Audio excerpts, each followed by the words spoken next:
Passons à la situation au Burkina Faso. L'ex-président Compaoré s'est réfugié en Côte d'Ivoire. Pendant ce temps, à Ouagadougou, le lieutenant-colonel Zida prend le pouvoir et va diriger la transition. C'est notre fait du jour ce samedi.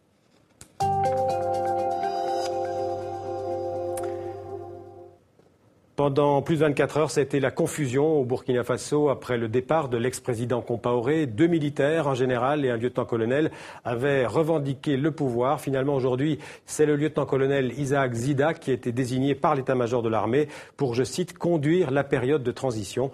On a appris par ailleurs que l'ex-président Compaoré avait trouvé refuge en Côte d'Ivoire. Il s'est installé avec son épouse à Yamoussoukro, lors de Matos. L'armée burkinabé est tombée d'accord. Le lieutenant-colonel Isaac Zida, béret rouge, a été adoubé par ses pairs, par tous ses pairs. Aujourd'hui, 1er novembre 2014, 54e anniversaire des forces armées nationales. La haute hiérarchie militaire, après concertation à l'état-major général des armées, informe l'opinion nationale et internationale que le lieutenant-colonel Zida Isaac a été retenu à l'unanimité pour conduire la période de transition ouverte après le départ du pouvoir du président Blaise Compaoré. Exit donc le général Traoré, qui avait été le premier vendredi à dégainer son communiqué face caméra. Le chef d'état-major des armées n'avait clairement pas les faveurs de la rue. Il apparaissait comme trop proche du président sortant Compaoré. Le général Traoré a finalement accepté de laisser la place à plus jeune et plus populaire que lui. Le colonel Zida devait rencontrer les représentants de la société civile et des partis politiques ce samedi après-midi. L'enjeu est d'organiser cette transition et de rendre dès que possible le pouvoir aux civils. Dans tout changement comme celui-là, l'armée est un paramètre incontournable. C'est quand même l'instrument qui assure l'intégrité du pays. Mais nous, en tant qu'opposition, nous n'avons pas à nous mêler des discussions au sein de l'armée républicaine. Nous disons simplement que dans la situation actuelle, le peuple a une victoire d'étape et le peuple veut rester maître de sa victoire. Des dizaines de jeunes avaient de nouveau investi le centre-ville de Ouagadougou ce samedi matin pour le nettoyer après les manifestations et les débordements de ces derniers jours. Nous avons décidé ce matin de sortir massivement pour rendre la ville encore plus propre. Voilà. Je vous assure que d'ici lundi, si un étranger vient à Ouagadougou, il ne va même pas pouvoir comprendre ce qui se passe. Il verra que la ville a repris la forme normale. Voilà. C'est ça un révolutionnaire. Le calme est également revenu à Bobo-Dioulasso, la deuxième ville du pays au sud. Alors, Bundi Woba est avec nous en direct de Ouagadougou. Bundi Woba, vous êtes le rédacteur en chef du quotidien Le Pays. Alors, le lieutenant-colonel Zida s'est finalement imposé. Comment a-t-il réussi finalement à écarter le général Traoré? Alors, écoutez, est-ce qu'il faut dire que le lieutenant-colonel Zida a écarté le général Traoré? Je n'en sais pas trop, mais seulement ce que je peux vous dire, c'est que de façon générale, le général Traoré n'était même pas d'abord non seulement aimé au sein de l'armée, mais pas aussi par les manifestants. La preuve est que dès l'annonce de sa prise du pouvoir, les manifestants l'avaient automatiquement rejeté et insisté et proclamé le lieutenant-colonel Zida. Donc, je ne sais pas s'il faut dire que le lieutenant-colonel Zida a écarté le général, mais je sais seulement que les manifestants eux-mêmes dans leur ensemble ne voulaient pas le général Traoré. Ce soir, la situation est revenue au calme à Ouagadougou? La situation, je peux vous le dire, est des plus calmes actuellement. Alors, le matin, la ville de Ouagadougou qui présentait un visage apocalyptique, je peux vous le dire, a repris son visage normal. Et si vous traversez la ville, vous ne pouvez même pas encore savoir qu'il y avait donc des manifestations quelques heures. À quoi doit-on s'attendre en quelques mots dans les heures ou les jours qui viennent? Pour le moment, on attend pour voir ce que l'armée va dire dans les jours qui viennent, puisqu'elle a promis donc de mettre en place un organe de transition.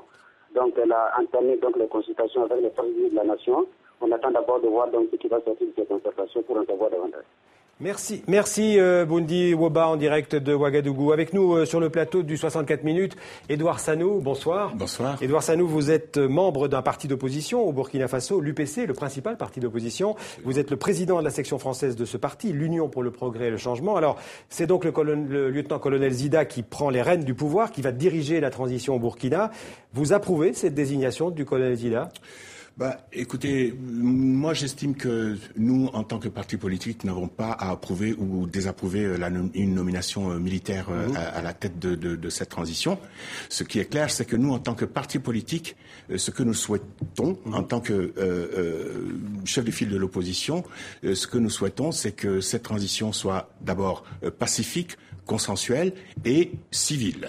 Alors là, le colonel est au pouvoir. Qu'est-ce que vous pouvez faire? Qu'est-ce qui va se passer dans les prochains jours? J'imagine que l'un des enjeux, ça va être l'organisation politique de cette transition, c'est-à-dire le retour des pouvoirs aux civils dans un délai le plus court possible, j'imagine. Oui, idéalement dans un délai le plus court possible, mais dans l'immédiat, nous restons sur les positions de principe qui sont ceux de l'opposition et de la société civile.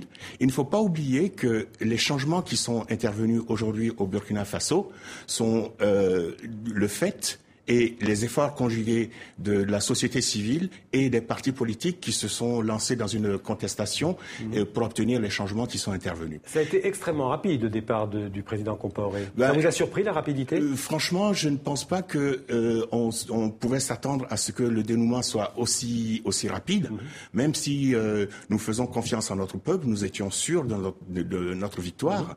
La question était simplement de savoir à quelle échéance. Et votre parti, l'UPC, était formellement opposé à la modification de la Constitution qui aurait permis au président Compaoré de briguer un nouveau mandat? Ah oui, c'est très très clair. Vous auriez voté non?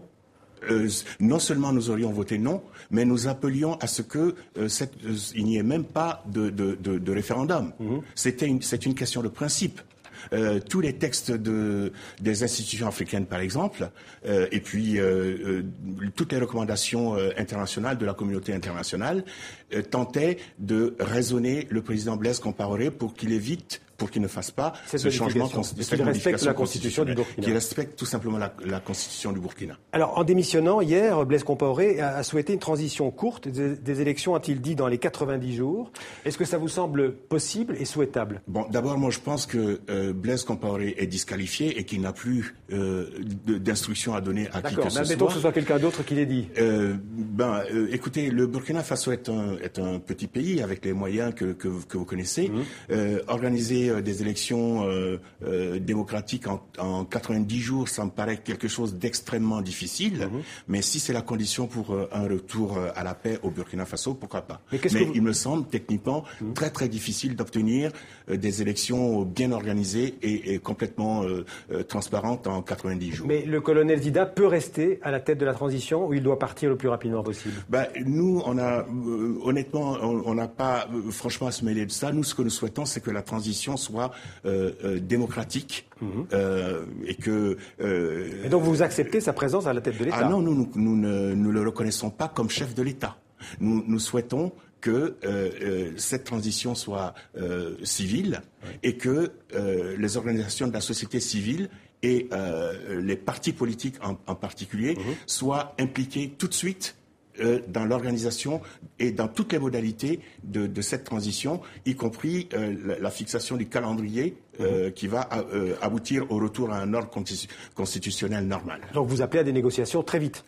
Nous appelons à des négociations et si le point de vue de l'opposition et des organisations de la société civile, encore une fois, qui sont les fers de lance et qui ont abouti à ces changements, n'est pas pris en compte, eh bien, on risque de voir encore des gens dans la rue pour réclamer un retour à des principes démocratiques tout à fait normaux. Edouard Sanou, en quelques mots, dans quel état est votre pays après 27 ans de présidence Compaoré? Eh bien, les 27 ans de présidence du président Compaoré n'ont pas abouti à un vrai développement harmonieux de notre pays. Je vais prendre juste quelques exemples. Vous prenez l'éducation. Au Burkina Faso, plus de 70% de la population est jeune, mais elle est totalement désœuvrée. L'éducation, le niveau d'éducation de la population on a moins de 30% d'alphabétisation au Burkina Faso. On ne peut pas prétendre que ce soit un développement économique ni un développement social tout à fait enviable, même si, il faut le reconnaître, un certain nombre de choses ont été faites, mais je pense que dans un contexte démocratique plus transparent, les efforts économiques auraient été beaucoup plus pertinents. Merci Edouard Sanou d'être venu sur le plateau du 64 minutes. Merci beaucoup. Merci.